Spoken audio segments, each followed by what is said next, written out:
Mas amém, glórias a Deus, Deus é bom. Ô amor, empresta a minha cadeira aqui pra mim. Bota aqui pra mim, se conseguir.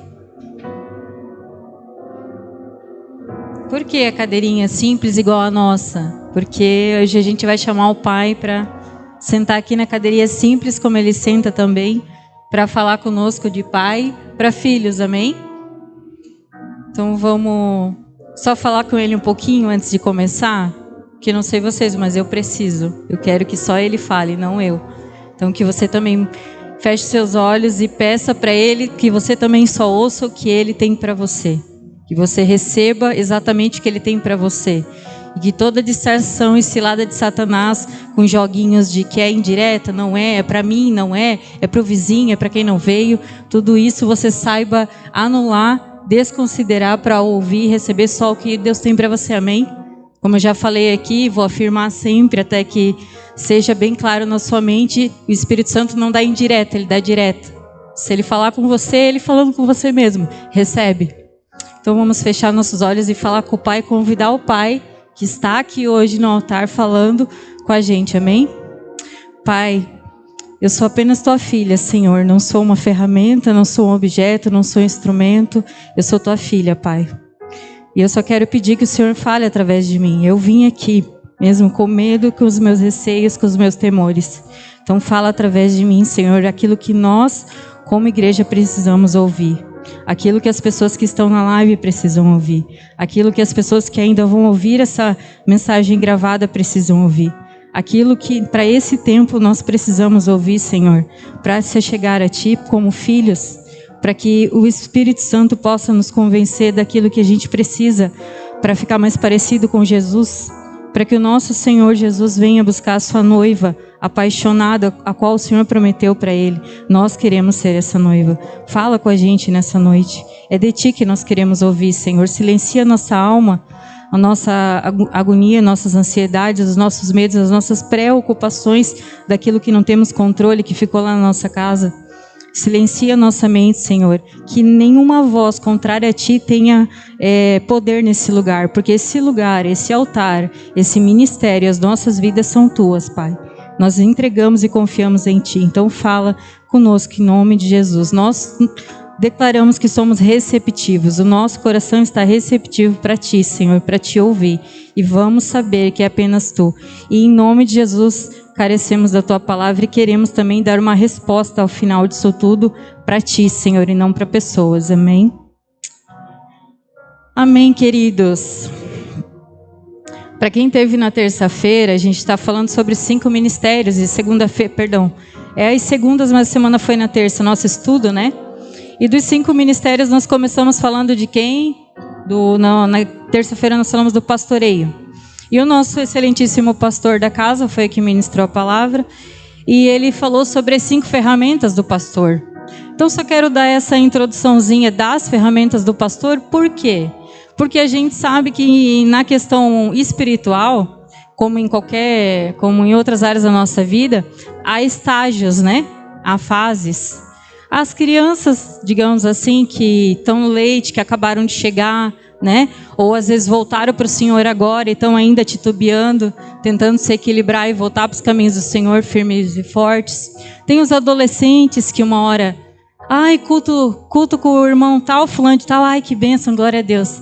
Baladinha para relaxar, opa, glória a Deus. Então ainda nesse, né? Uma hora aqui, uma hora ali, meio inconstantes. Tem os jovens que acham que não precisam, ninguém manda em mim e a minha vontade é a melhor e eu me mando agora, eu sei o que é o melhor do que os meus pais. E tem os adultos que fazem o que é preciso e não o que querem. Por quê? Porque levantam para trabalhar, porque tem família para sustentar mesmo sem vontade. Se está em Cristo, ora, jejua e lê a palavra porque sabe que é preciso mesmo sem vontade. O adulto é aquele que faz o que é preciso, aquele que discerne as coisas espiritualmente e sabe que quem está aqui fala da parte do Pai, do Espírito para si, não fica se debatendo se é para mim, se não é, se é do homem, se não é. Mas os adultos em Cristo já são aqueles que realmente sabem discernir as coisas de forma espiritual, amém? Receptivos. Então, a capa, que é uma das ferramentas do pastor, é o que ele usa quando ele vai para trás do rebanho para esperar aquelas ovelhas que estão grávidas gerarem, e a ovelhinha que foi gerada mais fraquinha, as ovelhas vão seguir e ela vai ficar para trás. Então o pastor usa a sua própria capa, pega, envolve ela na capa e bota ela no colo. Então a capa é o que o Senhor vai usar para falar com você nessa noite, pelo menos para você que está chegando agora nos caminhos do Senhor, ou está retornando agora ainda meio capengo, né? Meio se escorregando, né? A funda é para os adolescentes. A funda é aquela ferramenta de couro, né? Que ele bota aquela pedrinha lisa. Eu já aprendi que tem que ser lisa, não pode ser pontuda para machucar as ovelhinhas. E ele vai usar a funda para jogar lá na frente. Para que na frente dela? Por quê? Porque a adolescente é aquela que está aqui bem faceirinha, daqui a pouco ela dá uma desviadinha sem querer. Então o pastor joga a pedrinha lisa na frente dela para ela se assustar e voltar para o rebanho. E então, para você que está nessa fase da adolescência, um pezinho lá, um pezinho aqui, meio ainda sem saber para onde vai, hoje essa palavra vai ser como uma funda para você, para só voltar à sua direção. Tem a outra ferramenta do pastor que é quebrar a pata. Essa é para os jovens que acham que tem razão sempre. Quebrar a patinha é para aquele que é rebelde mesmo, nem a funda ajustou. Mesmo com a funda, ele ainda dá as escapadelas dele, não quer ficar ali certinho como todo mundo. Então o pastor quebra as patinhas, que deve doer mais nele do que na ovelha, mas ele pega ela e bota ela no colo. Então por dias, meses, ela caminha aqui no colinho do pastor, pertinho da sua voz, para voltar a ser íntima e não se desviar mais do caminho. Isso é um cuidado. Então, para os jovens na fé, vai ser como quebrar a patinha. A vara e o cajado são para os adultos já, né? Que eles são adultos na fé, adultos espirituais, porque a vara e o cajado, na hora deles entrarem para o pasto, as ovelhas têm todas que passar por debaixo das pernas do pastor. Ele prende elas com a perna e dá-lhe uma varada. A ovelha, ela não grita. E ele sabe também que se for o bode, porque o bode berra. Então ele já separa ali. Mas não é sobre a separação que o Senhor quer falar conosco.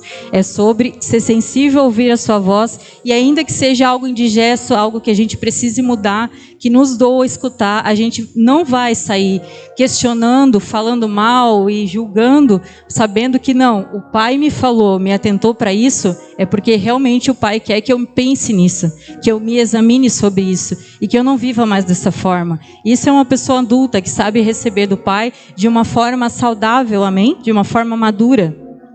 Porque ele faz o que é preciso. E o óleo, que é a ferramenta que ele usa para sarar as feridas que a gente tem, né? Quando a gente, por exemplo, lá se afunda na pedra lisa que ele vai jogar para a ovelha voltar, pegar nela, fizer algum machucado, ele passa o óleo cura, e o óleo é para todos nós. Em todas as fases, o óleo do Senhor, do pastor, é usado para nos tratar, amém? Então, cada um vai receber de uma forma essa palavra hoje, mas vai com certeza falar com vocês fortemente como falou comigo, e vai ainda ecoar muito tempo ali para quem está assistindo, né? E qual o tema dessa mensagem? Por que eu fiz tantas voltas para falar com vocês? O tema dessa mensagem é a noiva narcisista. Dá-me o teu nome, mas sem compromisso. Não é algo fácil, né? Mas existe. E a gente vai abrir lá em Isaías 4, versículo 1.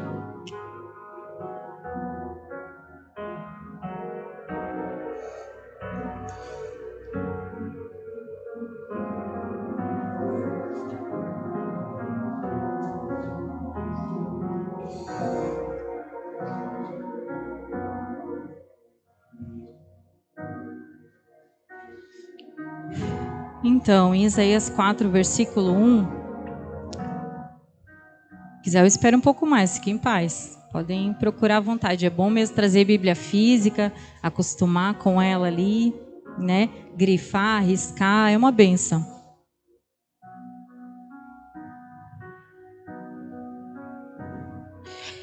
Vamos lá então.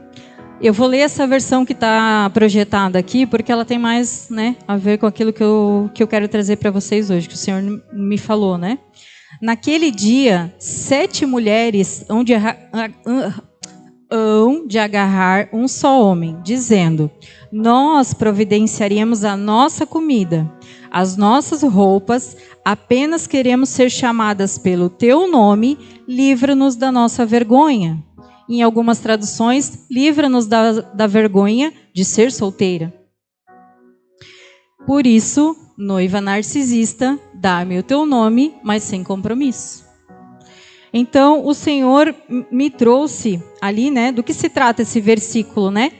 É sobre um lugar que talvez algum dia a gente já esteve, ou muitos vão se identificar que estão nesse lugar hoje, ou em algum momento da tua caminhada, pode ter certeza que a gente entra nele. É porque é muito sutil. E que lugar é esse? A autossuficiência.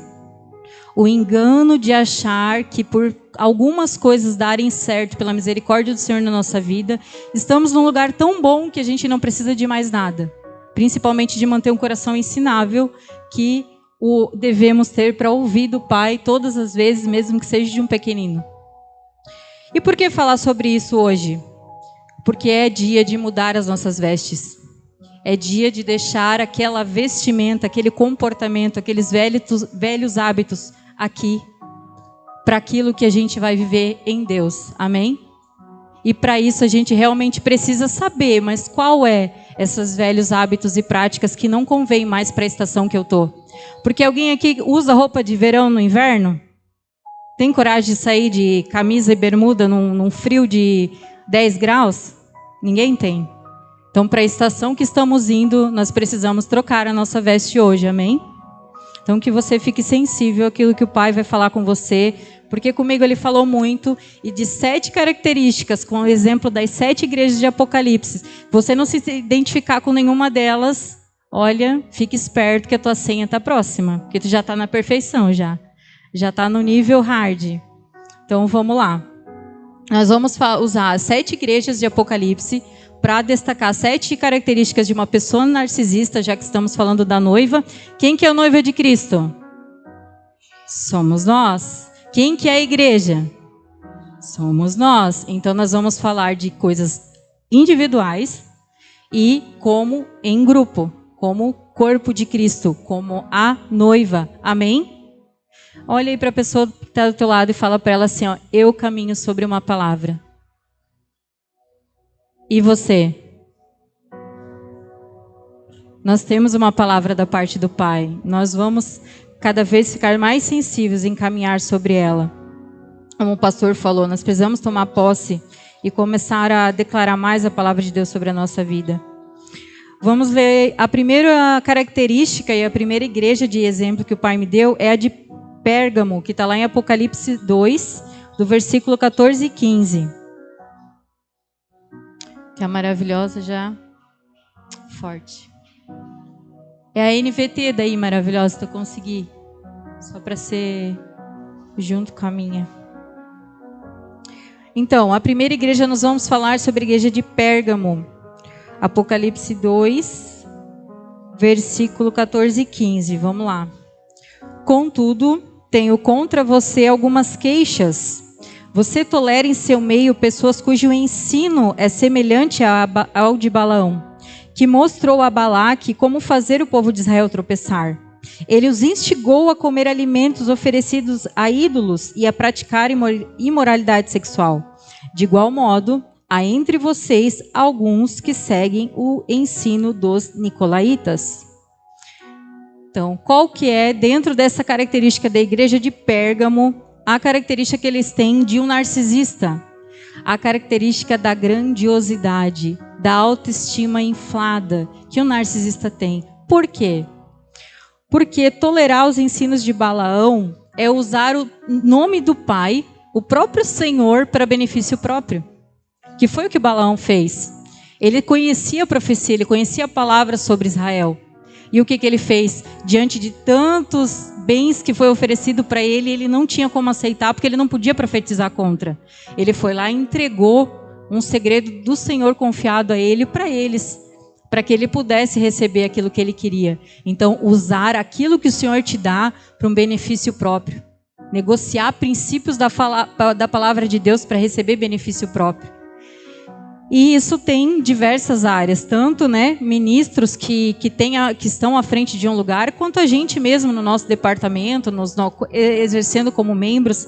Quem nunca, né? Sabendo aquele irmãozinho que adora uma profetada, já dá um negocinho do manto ali para a pessoa ficar dependente de você, e você fala qualquer coisa, às vezes porque conhece a situação da pessoa, como já aconteceu comigo, a pessoa deduziu que nós estávamos em crise porque eu estava sem aliança num culto. Cara, eu esqueci minha aliança em casa, quem nunca? Agora eu não tiro, mas nem para tomar banho, porque antes eu tirava, era o início, né? Agora nem para isso, porque veio no manto falar algo que na verdade não era real, era da pessoa. Mas usam o nome do Senhor quando vêm falar com a gente. Já oraram por mim por espírito de suicídio. Um outro absurdo, porque isso nunca passou na minha cabeça. Mas as pessoas usam o nome do Senhor para fazer esse tipo de coisa. Então, essa doutrina, esse jeito, né, de Balaão, é esse tipo de coisa, você conhecer da palavra de Deus e usurpar para benefício próprio. Isso, infelizmente, acontece, né?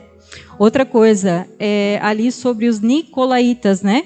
Que os nicolaítas naquela época, eles realmente propagavam muita poligamia, né? E a gente sabe que em Cristo, isso já desde aquela época, já não era algo que o Senhor propagava, né? Imoralidade sexual, enfim.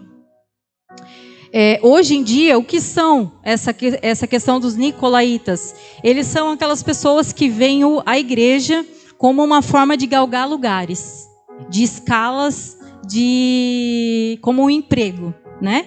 Usam a igreja para benefício próprio, para cargos, né? Então a pessoa chega já querendo um cargo de um obreiro, aí depois um presbitério, aí depois uma liderança, aí depois um pastoreio, sei lá, alguma coisa que tenha dependendo da denominação, a nomenclatura que haja ali, né? Mas usa do ministério para se realizar, né? Profissionalmente, digamos, né? Porque tu levar a igreja desse jeito, tu tá vendo mais como um trabalho do que como um ministério, né? Porque se você está aqui, a tua preocupação não é a sigla que vem antes do teu nome, mas as vidas que estão sendo transformadas. Mas infelizmente isso existe. Nem tudo que eu vou falar hoje e trazer aqui é para nós, amém? Porque nós conhecemos o coração da nossa igreja, né? Mas não estamos só em nós, amém? Há pessoas ouvindo, há pessoas que ainda vão ouvir. Então não se assustem, nem tudo é para nós, mas o que for, deixa o Espírito Santo falar e dê uma resposta dele ao final. Então, essa igreja, o Senhor nos disse sobre a característica de grandiosidade, por quê? Porque é uma igreja, agora trazendo para o ministério, que se fosse nos nossos tempos, ela aceitaria qualquer tipo de situação. Só para não perder um irmão que trabalha muito, um outro irmão que dá um bom dízimo, uma equipe muito boa, né? Mas toda errada, corrupta. Mente, não trabalha direito, faz intriga, é rebelde, rema contra, mas tudo certo. Deixa ali. Nem é tão grave assim. Passa pano. Deixa para lá. O caos e as coisas erradas que vê não confronta quando deveria, mas consola. Por quê? Porque capaz que eu vou perder essa equipe preciosa, capaz que eu vou perder o irmãozinho tão importante, capaz que sendo que se você faz o que o Pai faz, que é o que Jesus fazia, o que nós devemos fazer, ele fazia o que viu o Pai fazer, nós fazemos o que vemos Jesus fazer, a gente sabe que a gente senta em amor, conversa, confronta e resolve. Nós não somos chamados a viver cheio de mal entendido no nosso meio e achar que está tudo certo. A gente é chamado a sentar como família e resolver. E glória a Deus, porque eu sinto isso na nossa família. A gente tem esse coração, a maioria que mesmo não sendo parentes naturais, mas se envolvem como família. E essa é a questão. Então, esse é o modelo, né, desse tipo de igreja que a gente deveria combater, que a gente deveria realmente não ter como modelo e melhorar. E a recompensa para aqueles que realmente se mantêm firmes, para aqueles que não aceitam viver esse modelo.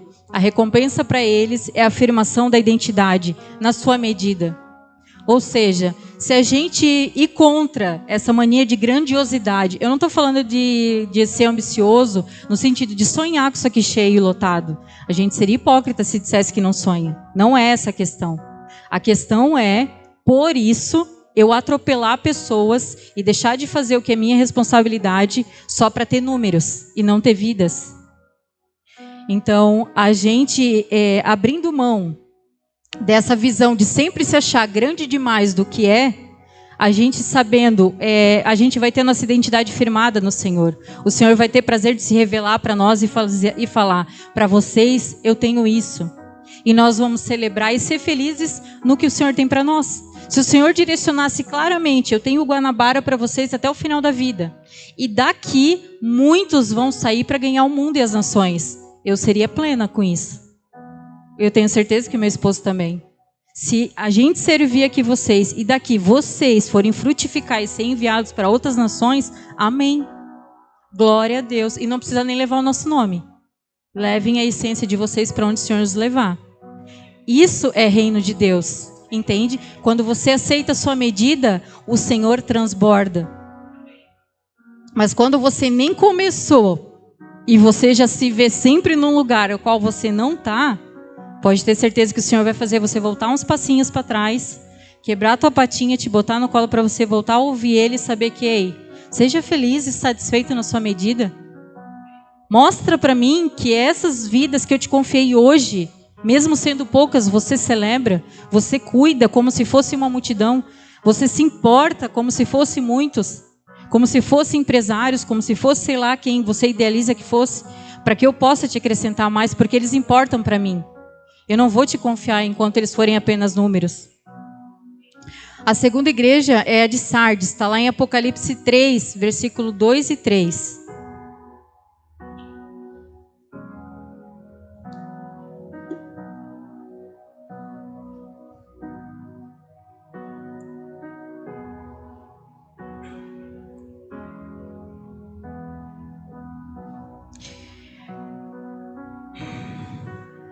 Fala assim: sei de tudo que você faz. Você tem fama de estar vivo, mas está morto. Desperte, fortaleça o pouco que resta, pois até mesmo isso está quase morto. Vejo que suas ações não atendem aos requisitos de meu Deus. Lembre-se do que ouviu e no que acreditou no princípio. Agarra-se a isso com firmeza. Isso já complementa um pouco até do que eu falei, né? O Senhor sempre vai nos falar da palavra que Ele nos disse lá atrás, né? A gente sempre precisa voltar à essência. Mas aqui, a característica de Sardes é a necessidade excessiva de atenção. Ainda que nos versículos abaixo, você vai ver que nem todos ali fizeram essas práticas aqui. Nem todos ali estão meio vivo, meio morto. Há aqueles que não se renderam. Assim como em todo lugar. Há lugares, sim, que 100% das pessoas estão perdidas mesmo, estão fora do propósito, já se corromperam. Como eu vi essa semana uma coisa que eu não me acreditei, que é uma cidade que não aceita pessoas de cor negra, né? Ou seja, a cidade toda já está corrompida, não é só alguns. Não aceitam, entende? Então há lugares que todo mundo está corrompido, mas há lugares que não. Há lugares que há os remanescentes ali dentro, remando e tentando fazer a diferença, enquanto alguns estão, infelizmente, se perdendo. Sardes é uma delas. Nem todos ali tinham, né, essa sensação de atenção, né? Eles ali, né? Nem tudo que o mundo aplaude, Deus aprova, né? Ministérios que vivem para si, que não se comprometem, nem fazem a diferença na sociedade. Por quê? Porque ali fala que eles não estavam nem vivo e nem morto. E ainda pouca parte que estava vivo estava a ponto de morrer. Ou seja, tem ministérios... Quantos aqui não falam assim, né? Quando vem uma quantidade de pessoas, aquilo ali é muito de Deus. O que será que Ele está fazendo para que a gente faça também? Quantos vocês já escutaram pessoas querendo copiar ferramentas que o Senhor deu para outras pessoas? Ou às vezes nem de Deus é. Porque quando o homem está fora do propósito de Deus, o que ele faz? De mês em mês ele está com uma estratégia diferente. Porque ele quer a todo custo promover um crescimento que só o Senhor dá. Então, nem tudo que o mundo aplaude, o Senhor aprova. Nem tudo que está cheio veio do Senhor. A gente precisa ter essa sensibilidade no espírito. Prefira estar em família do que em lugares lotados de pessoas vazias. É esse o exemplo que Sardes traz para nós. Necessidade excessiva de atenção de uma igreja grande, de muitas pessoas, para quê? Se você nem passa um dia com elas, se você nem pergunta como elas estão, se você nem se preocupa em realmente pastoreá-las, você só quer uma quantidade para uma imagem, para pessoas se importarem ali fora, falarem do seu nome, de onde você congrega. Não é essa a essência, não é esse o foco. Nós somos vida de Cristo. Nós somos seus filhos, nós somos a noiva dele. Juntos formamos o seu corpo. Nós temos que estar mais preocupados com o olhar do irmão, se hoje ele está bem ou não, do que qualquer outra coisa. Se isso aqui vai estar cheio ou não, se vai dar certo ou não, se vai faltar algo ou não, não. A nossa vida tem que ter mais valor, porque ela tem para o Senhor. E ela deve voltar a ter para nós também. Um dos exemplos ali dessa necessidade excessiva de atenção é também a inveja. Por querer viver a porção do próximo. Por exemplo, né, eu vim da Sena. Hoje a Sena já mudou até de lugar, está lá com quase 1000 membros. Imagina se eu quisesse ficar todo mês trocando e inventando coisas ali, enchendo a cabeça do Gilvan para fazer coisas mirabolantes, para que a gente também cresça como eles lá. Querer uma porção que não é para nós. Pelo menos não é para nós agora, né? A gente está aqui super bem. E todo domingo o Senhor tem acrescentado alguém. Todo domingo o Senhor tem acrescentado alguém. Para que eu vou querer a medida do vizinho? O meu vizinho lá passou 22 anos e penou muitas necessidades, tribulações e perseguições para estar onde ele está. Eu não posso, em anos, querer ter a mesma coisa. O Senhor sabe a porção dele para cada um. E se ele te der um lugar com 20 pessoas até o final da vida, todas simples, que trabalham assalariados, você ficaria feliz? Você cuidaria e diria ao Senhor, eu estou plena e satisfeita com a medida que o Senhor me deu. Glórias a Deus, Senhor, por isso. Ou você só ia ficar olhando para a grama verde do vizinho? A gente tem que pensar sobre isso, porque o Senhor tem algo para acrescentar em cada um. Nós estamos falando dos 5 ministérios, porque há ministério para cada um de nós. O Senhor já nos deu. E para desenvolver, você precisa estar com a identidade firmada e satisfeito naquilo que o Senhor tem para você, sem parando de comparação, querendo ter o que o vizinho tem. Outra questão é a solidariedade, quando a gente usa da dor do outro, da necessidade do outro para se autopromover. Isso é uma das características, isso é um exemplo que o Senhor nos deu para mostrar essa característica da necessidade excessiva de atenção. Quando até para ajudar alguém, você está mais preocupado consigo mesmo do que com a necessidade da pessoa. Então, que a gente seja despertado para essas características, para que a gente possa tirar essa veste hoje em nome de Jesus. A recompensa dessa igreja de Sardes é vestes brancas de justiça. E o que é veste branca de justiça? Trazer justiça para alguém é dizer para ela um direito que ela não tem.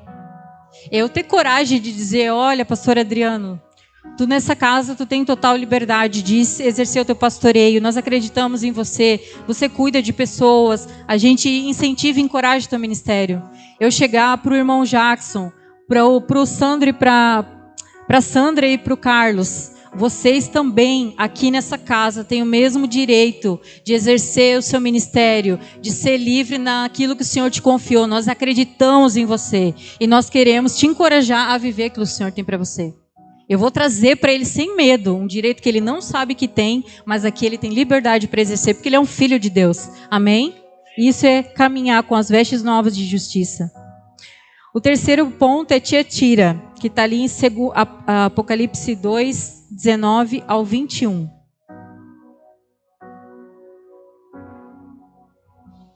Está ali, né? Maravilhosa. Eu vou lendo para agilizar, então. Sei de tudo o que você faz. Vi seu amor, sua fé, seu serviço e sua perseverança. E observei como você tem crescido em todas essas coisas. Contudo, tenho contra você uma queixa. Você tem permitido que essa mulher, Jezabel, que se diz profetiza, faça seus servos se desviarem. Ela os ensina a cometer imoralidade sexual e a comer alimentos oferecidos a ídolos. Dei a ela tempo para que se arrependesse, mas não quer se arrepender da sua imoralidade. Então, outro ponto, as igrejas de Tiatira, ali também fala, e Tiatira é uma das igrejas que nem todos se perderam, né, com Jezabel ali, houve os remanescentes naquele lugar, e a característica de Tiatira é a mentira, que a gente sabe que Jezabel ela está aí para espalhar realmente mentiras, né? Então, algo que eu queria chamar a atenção de vocês, porque quando a gente fala de Jezabel, a gente já acha que é aquela mulher que tem palavra, que chega e fala realmente o que tem que falar, que é firme no que fala. A gente confunde as coisas. Ou aquela que usa um vermelhão, um batom, né? A roupa. Não tem nada a ver. Tá bem claro ali no texto. Pode botar o 19 de novo, mano? Não, é o 20, perdão. Ela é um tipo de mulher que se diz profetiza. Ela se declara profetiza. Mas o que ela faz ali na igreja? Ela os ensina. Ela é uma falsa mestre. Ela ensina uma doutrina falsa dentro da igreja. Mas ela se diz profetiza. Por que ela se diz profetiza? Porque tudo que ela vai falar, o que ela fala antes? O Senhor me falou. O Senhor me disse. O Espírito Santo me inquietou. Eu sonhei e foi revelação do Espírito Santo. Tudo é o Espírito Santo. Mas quando você ouve, não tem nada a ver com a palavra de Deus. Porque quem conhece a verdade te liberta de qualquer engano. Como o pastor mesmo falou aqui, a gente perece por falta de conhecimento. Então, você que conhece profundamente a palavra de Deus, nunca mais vai se deixar levar por ninguém que vai vir do seu lado com uma historinha bem triste de o Senhor me falou, algo que ela quer falar para você, meter o dedo em alguma área da sua vida dizendo que é do Senhor. Você vai saber, não, amém, glória a Deus, nem entra em treta. Só sabe que não é para você, não veio do Senhor, veio da pessoa mesmo. Agora, a verdadeira Jezabel, quando falarem para você algo sobre ela, é aquela que ensina.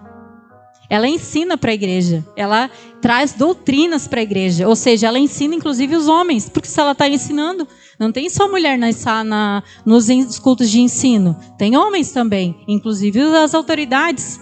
Então é quando as nossas autoridades se dobram ao ensino falso, limitado e humanista, é que a gente perece. Como essa igreja, que era a denúncia que o Senhor tinha sobre ela. Por quê? Como assim? O que a gente pode dizer que ela está ensinando de mentiras, né? Como é que a gente pode saber? Quem conhece a palavra de Deus e lê ela sem o Espírito Santo, quem já ouviu ali o versículo que fala assim, ó, a palavra em si, a letra, só a letra ela mata, né? Não sei falar o versículo certinho. Isso, a letra mata e o Espírito vivifica. Glórias a Deus. Tiago é a nossa enciclopédia viva. Então, por quê? Porque a letra, ela mata mesmo. Então, quando eu conheço ela tão profundamente, a ponto de chegar para vocês e falar sobre um Deus que é uma versão idealizada de mim mesma, para fazer que vocês façam o que eu quero, eu vou ser uma Jezabel. Realmente, eu vou estar ensinando para vocês aquilo que o Deus idealizado, o Deus que eu sirvo, que sou eu mesma, fazendo só o que eu quero, porque eu resisto ao Espírito Santo, eu nem escuto mais. Então, isso é trazer para vocês, usando a própria palavra de Deus, mas que vocês façam o que eu quero. Porque há pessoas, infelizmente, isso é triste de se falar e de se ver, pessoas que usam da palavra de Deus para fazer a sua própria vontade, para justificá-la. Isso já existia, quem assistiu The Chosen pode ver. Quando Jesus começa a fazer as coisas, eles têm resposta para tudo. Os fariseus, eles têm resposta para tudo. Para todas as coisas que eles não querem que seja feito. Isso não mudou até hoje. A diferença é que a gente fala, o Senhor me falou. O Espírito Santo tocou no meu coração, me inquietou. A única diferença. Mas continua existindo pessoas que usam da palavra de Deus para falar de si mesmo. Para validar a si mesmo. Por isso, em nome de Jesus, igrejas, tem algo que fique marcado no coração de vocês para a vida. Mergulhem na palavra de Deus em nome de Jesus. Peçam o Espírito Santo cada vez que vocês forem ler, porque ler sem Ele também não adianta. Ele vai trazer a revelação e a vida para vocês nunca mais serem levados e enganados por ninguém. Nós precisamos dos remos da oração e da palavra. Precisamos, em nome de Jesus. Há tempos cada vez mais difíceis. Essa palavra não veio para esse tempo à toa. Amém? E a característica ali eu já falei que é a da mentira mesmo, né? Porque a pessoa que é assim, que tolera esse tipo de coisa, ela sempre vai distorcer a verdade, que eu acabei de citar para vocês. A única e a verdade que existe é a palavra de Deus. E ela a distorce para benefício próprio, amém? A recompensa para quem resiste isso, para quem não tem vergonha de, sabendo que aquilo ali está errado, não se assentar, não deixar descer para o coração e não se conectar com esse tipo de coisa, realmente resistir e sair, é ter a autoridade. Você vai ler ali a recompensa para essa igreja de Tiatira, foi justamente receber a autoridade, porque realmente, para você ser mergulhado na palavra de Deus em oração e não se deixar levar por pessoas que vão usá-la para te confundir, você com certeza vai receber muita autoridade da parte do Pai por essa coragem de viver dessa forma, esse desafio. O quarto ponto ali é Esmirna, que está em Apocalipse 2, o 9 e o versículo 9 e o versículo 10. A gente vai falar sobre comportamento de vítima. Ainda que há duas igrejas ali que até são boas, mas o Espírito Santo me mostrou, encaixou elas ainda assim nessas características de uma pessoa narcisista, tá? Mas essa é uma das igrejas que são boas também, Esmirna. Conheço suas aflições e sua pobreza, mas você é rico. Sei da blasfêmia dos que se opõem a você. Eles se dizem judeus, mas não são, pois a sinagoga deles pertence a Satanás. Não tenha medo do que está prestes a sofrer. O diabo lançará alguns de vocês na prisão, a fim de prová-los, e terão aflições por 10 dias. Mas se você permanecer fiel mesmo diante da morte, eu lhe darei a coroa da vida. Então vocês veem, é uma igreja que realmente era persistente ali, né? Até naquilo que ela estava vivendo. Mas o Senhor precisou afirmar para elas, apesar das suas aflições e da sua pobreza, você é rico. Por que o Senhor precisou afirmar? Se eles já soubessem que apesar de tudo que eles estavam vivendo, eles eram ricos, porque tinham o Senhor e temor ao Senhor, o Senhor não precisava afirmar, amém? Então a gente, quando está numa sequência de perrengue, de aflição, de escassez, de tortura, de dificuldades, o que acontece? A gente se torna vítima, a gente se torna vitimista. Ó céus, ó vida, por que eu estou passando por isso tudo? Que Deus é esse? Tanto que eu faço, ninguém olha para mim, ou quando é para mim é mais difícil, perde aquela oportunidade de emprego tão desejada, já fica doido, achando que é o Senhor te punindo, como se Deus ainda fosse aquele Senhor difícil e brabo, que muitos idealizam, às vezes como até o nosso pai natural às vezes um dia foi. Não, Deus é um Deus de amor. E até para corrigir, Ele não deixa de corrigir não, mas Ele corrige em amor. Então, para essa igreja, o que o Senhor me direcionou é que eles são vitimistas. O Senhor precisou afirmar que apesar da gente não ter um galpão de tantos metros, toda uma estrutura, né? E isso, aquilo, aquele outro. Não, nós somos ricos. Por quê? Porque nós estamos aqui, nós somos satisfeitos nele, nós temos um amor de família uns pelos outros e seguimos propagando a verdade da palavra de Deus e adorando louvá-lo. Então nós somos ricos, amém? Nós não somos mais vitimistas, nós não choramos mais pelo que nós não temos, pelo que nós perdemos. Se não temos é porque não precisamos. Ponto. Se fosse necessário, o Senhor nos daria. A gente pode não entender, mas o Senhor sabe o que é melhor para nós. Então a gente, para essa igreja foi isso que o Senhor falou. E olha só, eles ainda provaram ali de perseguições e resistência de outros irmãos. Foi falado ali, né? Porque falou dos que se dizem judeus, mas as suas sinagogas são de Satanás. Então, ou seja, há muitos do nosso lado que vão se inquietar, vão se incomodar, vão falar, tu congrega lá, naquele lugar, que faz isso, aquilo, aquele outro. Vão achar defeitos, perseguições, mas porque o lugar deles já é frio. Já o Senhor já está para o lado de fora faz tempo. Eles estão vivendo em volta da vontade do homem faz tempo. Mas nós seguimos a nossa essência, adorando, glorificando e entronizando o único Deus. Sem Ele, nós não fizemos nada. Nossa direção vem dEle. E nós não temos medo de resistir a tudo isso. Não importa o rótulo que a gente receber, não importa as coisas que vão falar a nosso respeito, mas nós prosseguimos sendo pessoas guiadas por uma palavra, a de Deus, e com temor somente a Ele, mais do que as pessoas, e no centro da vontade dEle, independente de onde Ele nos levar. Amém? E a recompensa para quem permanece, né, para quem não se vai para esse comportamento de vítima, é eterna e não terrena. Então, se você está passando algum perrengue aqui, principalmente na área, às vezes, financeira, trabalho, serviço, propriedade, sei lá, qualquer coisa, né, material. Eu te digo que eu daria tudo para estar passando uma mega crise financeira. Pela oportunidade de ter o meu filho comigo. Eu trocaria qualquer crise financeira. Crise conjugal, eu ficaria solteira. Fazia um voto com o Senhor, se fosse o caso. Eu trocaria qualquer crise para ter o meu filho aqui de volta. Então, se você tem saúde, a sua família tem saúde, as pessoas à tua volta estão bem, você ainda tem um teto, você tem saúde para recomeçar em outros lugares e sanar essa questão financeira e recomeçar e se renovar, amém, glórias a Deus. Todo o resto é possível quando a gente tem saúde e até mesmo quando nos falta, porque ainda assim a gente glorifica o Senhor porque Ele sabe de todas as coisas. Se você ainda tem um propósito aqui, não importa a enfermidade que você está passando, você vai, você volta e continua e prossegue. Inclusive, às vezes o Senhor nos leva lá no hospital, doentes mesmo, para falar do amor de Jesus para alguém que precisava. E depois Ele nos traz, porque Ele confia em nós. Então, em todas as coisas, a gente continua glorificando o Senhor, porque a nossa recompensa não é terrena, é eterna. Amém?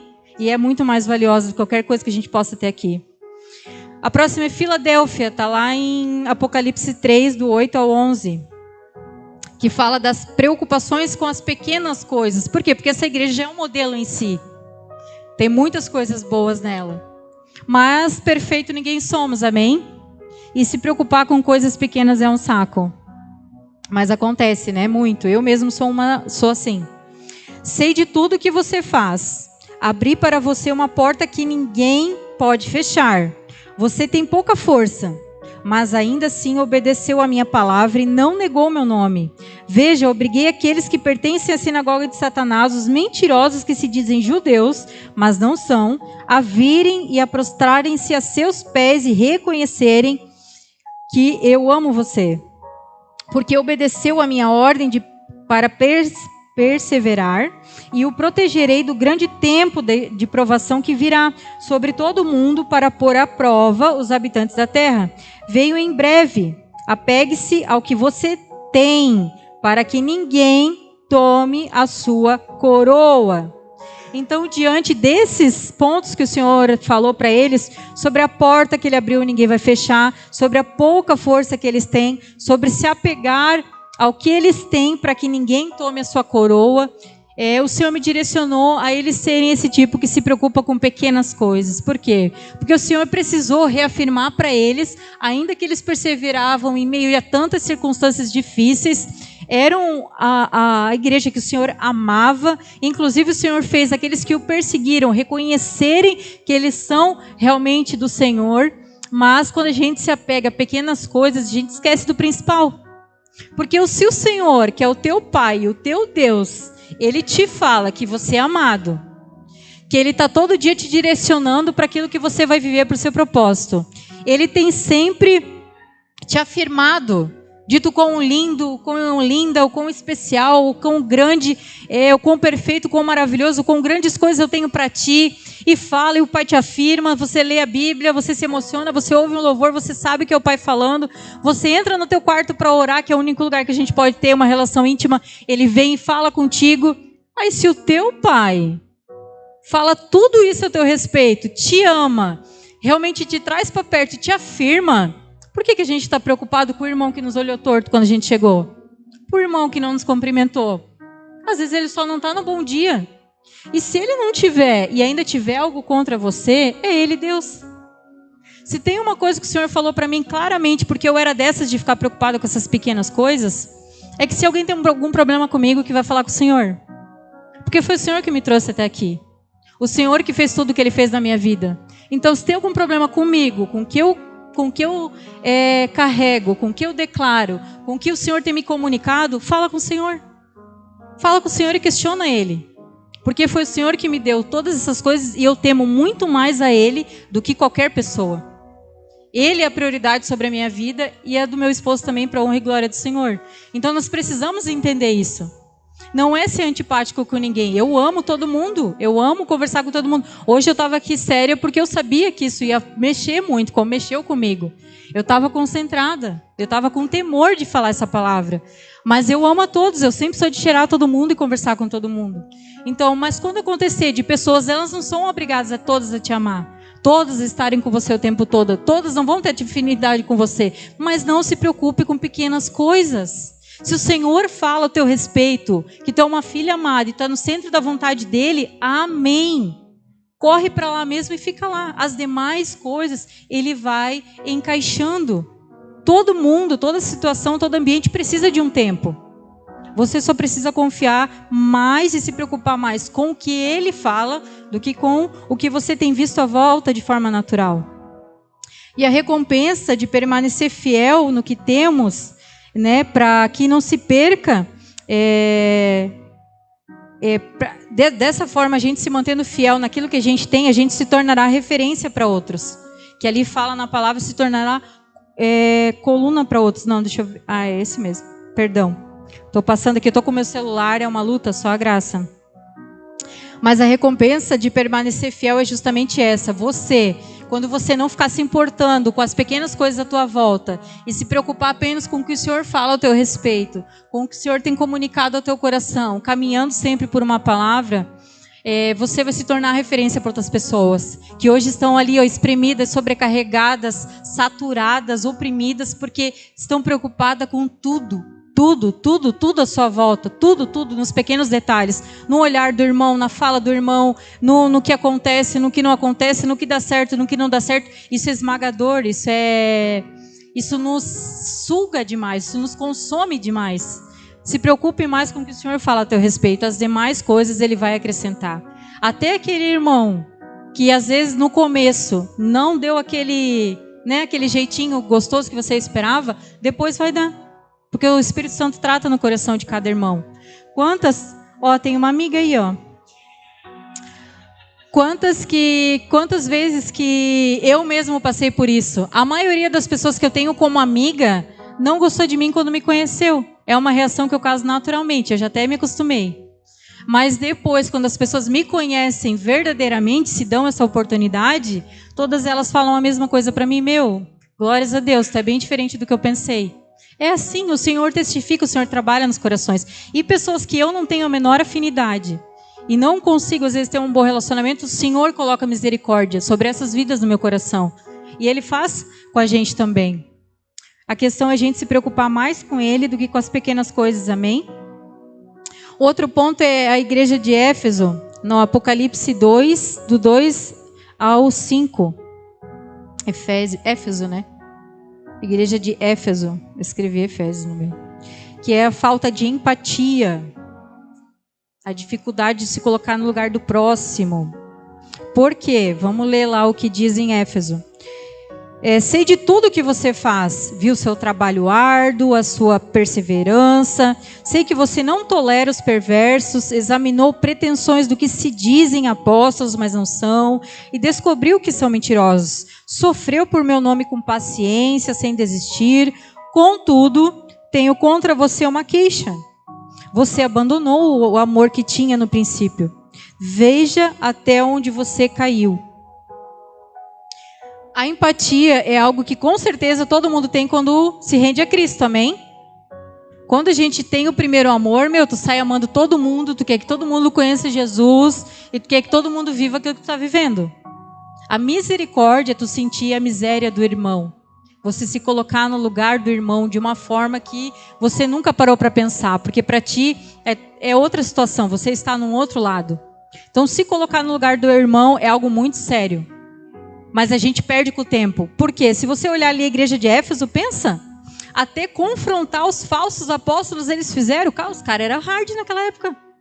Porque hoje em dia a gente não tem coragem, às vezes, de confrontar alguém. Eu mesmo passei semana passada uma situação. numa roda de amigas, uma falou uma coisa que não está na palavra, e eu na hora fiquei meio assim. Aí depois fui para casa, pensei, pô, realmente era uma viagem, mas eu não tive coragem de falar não. Eu fiquei quieta. A gente às vezes trava, né?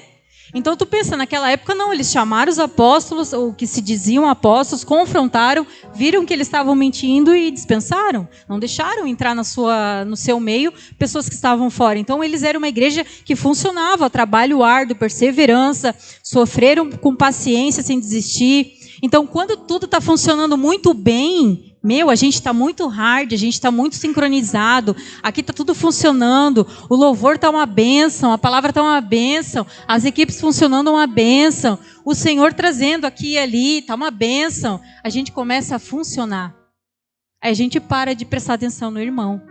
O que importa quando eu venho um domingo é se o louvor vai realmente funcionar, se a palavra vai ser realmente aquele que eu gosto e do jeito que eu gosto, e se vai ser no horário que eu acho que tem que ser. Mas eu paro de olhar. Eu venho só para funcionar e volto. Eu venho cumprir uma escala e volto. Eu venho dar um cheiro nos meus amigos e volto. Mas eu não paro mais para sentir, poxa, aquele irmão não veio hoje. E ele falou para mim que vinha. Ele me confirmou. Alguma coisa aconteceu.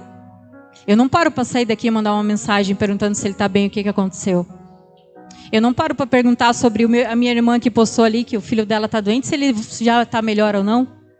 Se ela não postou, deve estar. Pois agora. Eu perco a tendência de ser misericordioso, da falta de empatia, porque está funcionando muito bem. E o que importa é funcionar, afinal de contas. Se está funcionando e cada dia vem um a mais ou outro, tá bom. Tá tudo certo. Tá aí as vidas. O propósito de nós nos reunirmos é vidas. É de olhar na baguinha dos olhos e perguntar, tá tudo bem mesmo? Sério? Fala comigo. Eu quero saber, eu me importo, eu não estou perguntando por clichê. Não é um costume, eu quero saber mesmo.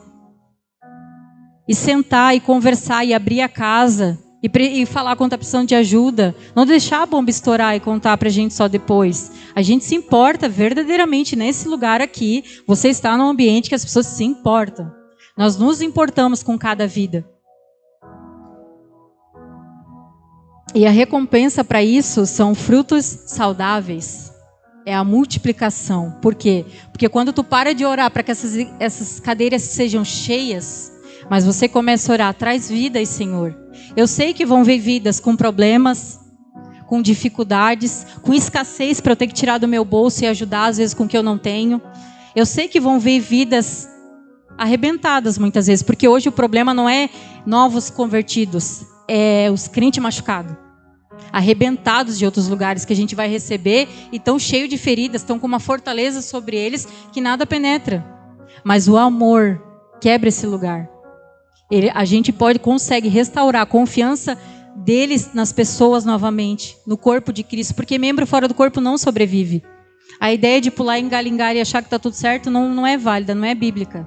Nós precisamos congregar, mesmo com pessoas falhas mesmo, porque aqui cada um, nós temos as nossas falhas, os nossos defeitos, não somos perfeitos. Tem o individualismo, tem as nossas dificuldades, temos, como em todo lugar. Mas nós sempre estamos juntos como família.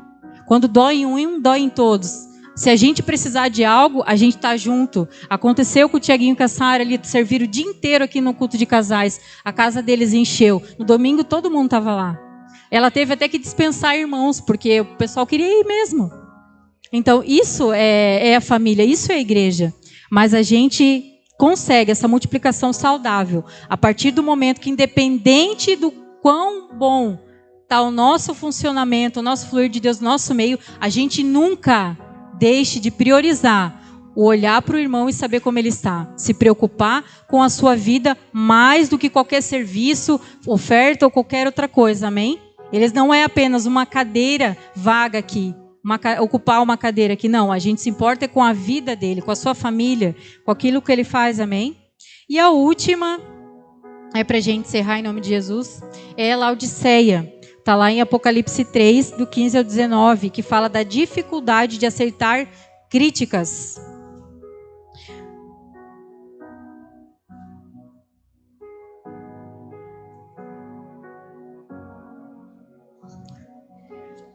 Sei de tudo que você faz. Você não é frio nem quente. Desejaria que fosse um ou outro, mas porque é como água morna, nem quente nem fria, eu vomitarei da minha boca. Você diz, sou rico e próspero, não preciso de coisa alguma, e não percebe que é infeliz, miserável, pobre, cego, e nu, e está nu? Eu o aconselho a comprar de mim ouro purificado pelo fogo, e então será rico. Compre também roupas brancas para que não se envergonhe da sua nudez, e colírio para aplicar nos olhos a fim de enxergar.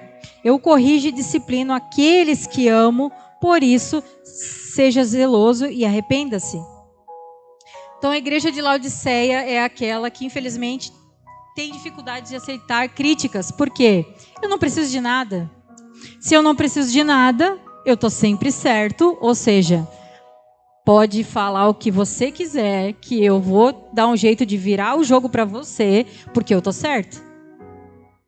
Erros aqui, capaz, não, passa longe, isso aí é coisa para mortais. Eu sou praticamente a quarta pessoa da Trindade. Infelizmente é algo que acontece, infelizmente é mais real do que a gente imagina. Então, a igreja de Laodiceia, aquela difícil de aceitar críticas, não permaneceu com o coração ensinável que devemos ter até o final da vida, porque ela acha de verdade que ela não precisa de mais nada, inclusive do Pai que está à porta de fora. Porque ali para frente ele vai dizer, eu estou à porta e bato, se você ouvir a minha voz e abrir, eu entrarei e juntos faremos uma refeição como amigos. Mas muitas estão nessa autossuficiência, né? Ao alcançar o quê? O crescimento material. Quando a estrutura começa a tomar forma, a tomar pompa e circunstância, eu esqueço que a igreja, a estrutura, ela vai perecer se as vidas não estiverem aqui. Isso tudo vai ficar.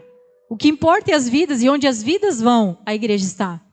A estrutura é apenas uma estrutura, que pode agregar, pode servir para qualquer coisa.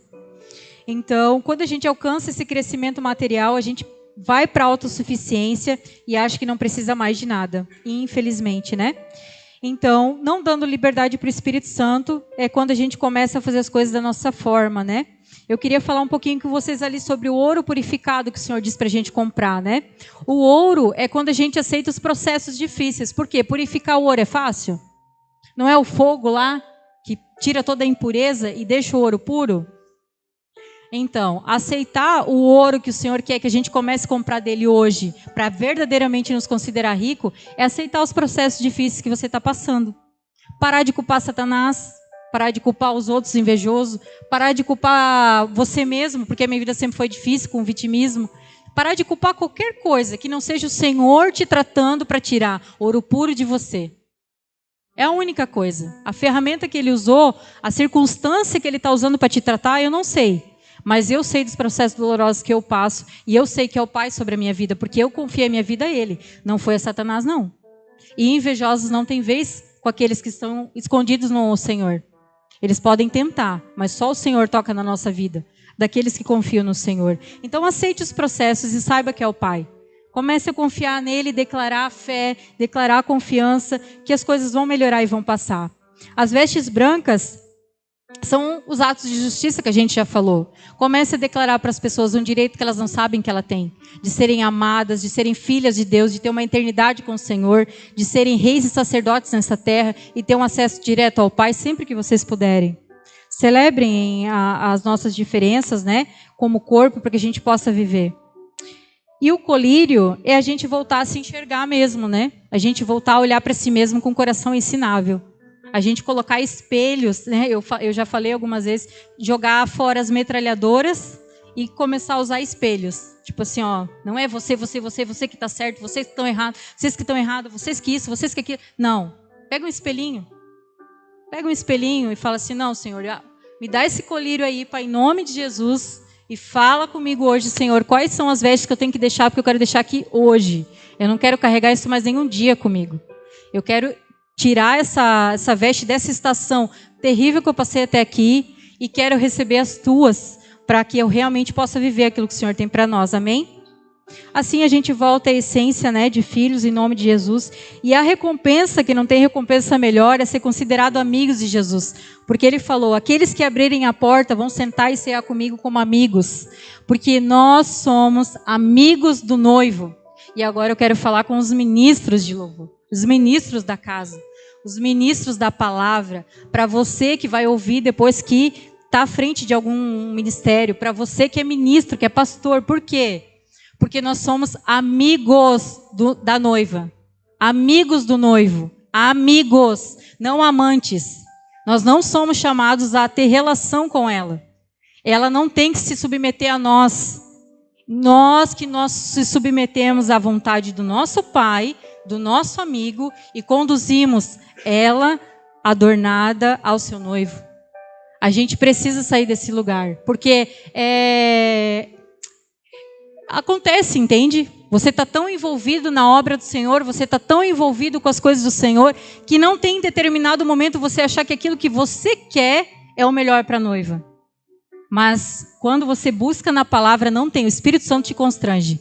E para quem não tem mais temor do Espírito Santo, ele usa a consciência para te afirmar que você está errado. Que você já está se relacionando numa área perigosa.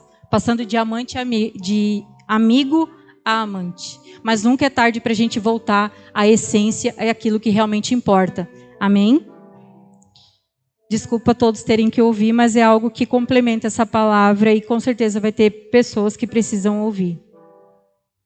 E a gente finaliza, né, sabendo que nem toda a igreja é assim, mas todos nós nos identificamos pelo menos com uma das características, né? A gente sabe que temos coisas para melhorar, mas há os remanescentes, há aqueles que apesar de sermos falhos, temos coisas a ser tratadas, queremos deixar as nossas vestes aqui e aceitar aquilo que o Senhor tem para nós. E como a gente vai fazer isso? A gente não é o filho pródigo, amém? Mas hoje, para aqueles que querem se despir daquilo que veio de velho até aqui, de comportamentos e atitudes que vieram de, às vezes, replicando até o que aprendeu, de errado até aqui, vai ficar aqui. E para quem deixar aqui, o Senhor tem, assim como Ele fez com o filho pródigo, um anel, uma capa, uma sandália e um cajado. Ele tem uma vestimenta nova para você, para essa nova estação. Por isso, vamos ficar de pé?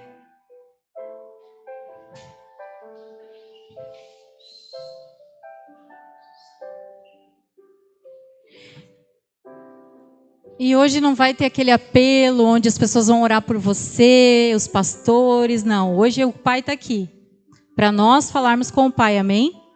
Então hoje eu quero convidar na verdade todo mundo. Por quê? Porque você vai orar por si mesmo, se você se identificou com algo, é entre você e o Pai, né? Mas se você não se identificou com nada, eu te convido a interceder por aqueles que estão nesse lugar, como igreja. Os pastores também. Às vezes a gente não se identificou com nenhuma dessas características. Ainda como disse o Gilvan, é bem difícil. Mas a gente vai interceder por outros ministros que estão fora desse lugar, amém? Então você pode vir para frente. O louvor vai cantar um louvor bem de intimidade, bem ali o teclado e a voz é algo bem íntimo para você poder falar com o Pai e também interceder pelas pessoas. Pode vir todos à frente. Não é só sobre você, é sobre o corpo de Cristo que está clamando por um novo tempo, por uma reestruturação, por algo da parte do Pai em especial. Então, se você não vem por você, vem por aqueles que estão gemendo e precisando desse novo tempo. Em nome de Jesus, se coloque nesse lugar de corpo de Cristo. E para você que entendeu essa palavra, que os espirituais entendem as coisas espiritualmente, fale com o Pai, deixe a sua veste aqui, ore por você.